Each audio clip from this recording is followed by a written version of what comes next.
So there are three ways to watch these lectures.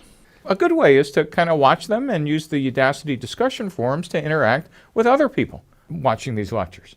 Something that's better is these lectures are free and they don't really require any books or text. But there are books or text, and then I would feel a little guilty not telling you that Alexander Osterwalder's Business Model Generation book is kind of the standard for understanding the business model canvas. And the Startup Owner's Manual, written by yours truly and my co-author Bob Dorff, is kind of the standard for customer development. But let me emphasize again, these are not required, and you could understand the lectures just fine without them, but they certainly help explain a lot of the detail in the 617 pages because it's almost an encyclopedia for startups. Enough of the ad. That's the last time I'll mention buying the text or books.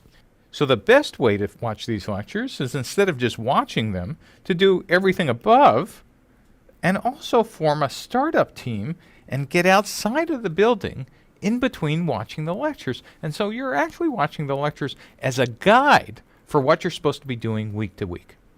And one of the reasons we kind of suggest that you, instead of just watching the lectures, actually get out of the building and do it, either by yourself or with your team, is startups are not about lectures.